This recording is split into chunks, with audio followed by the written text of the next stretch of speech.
Hey everyone, and welcome to RUBIN'S Mind Lab, where we break down the latest research into what it really means. Ever feel like your phone is glued to your hand, and you just can't break free? Well, this new study dives into a really interesting idea for helping us control our app habits. Okay, so imagine you want to open an app, say Instagram. Normally you just tap it and boom, you are in.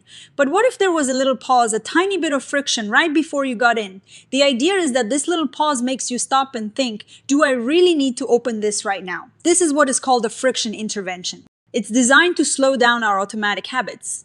But here is the big problem. A lot of people try these apps and then stop using them. They just give up. So, the study asks a super important question: can we make these helpful interruptions easier to stick with by starting small and gradually increasing them? So, what did they do? They got over 1,600 people who were new to an app called 1 sec. This app is designed to put a delay, a bit of friction, before you can open certain apps. Think of it like a little digital speed bump. They divided everyone into 4 groups. One group got the full 10-second delay right from the start.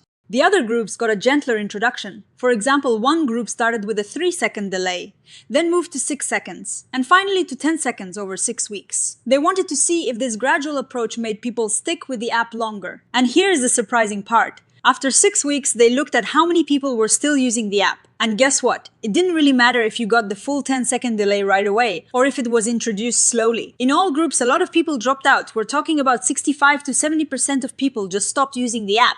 The gradual approach didn't seem to help people stick around any better than just giving them the full delay from day one. They even looked at it week by week. Even in the very first week, when the delays were different, they didn't see people dropping out more if the delay was longer.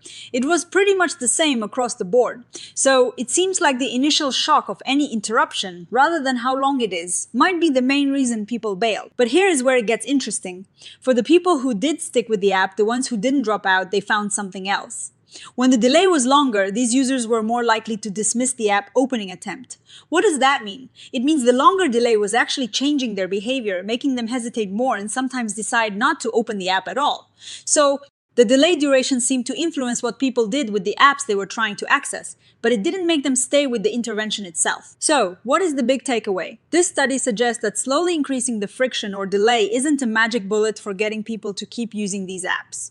It seems like the key to stopping unwanted app behavior might be the interruption itself. Not necessarily how long that interruption lasts, at least not within the range tested here.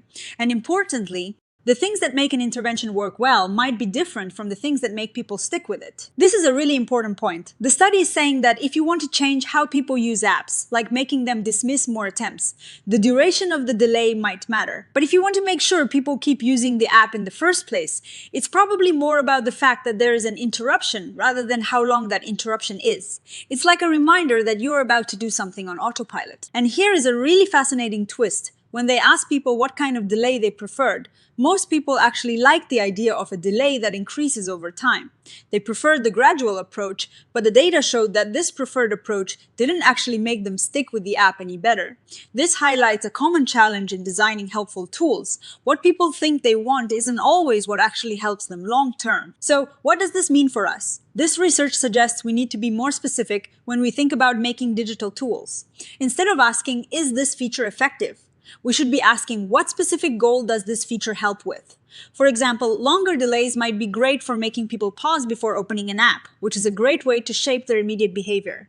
But for keeping people engaged with the tool over time, the actual duration of the delay might not be the most important factor. This is a call for a more nuanced approach to research. When we test these digital tools, we shouldn't just look at one thing.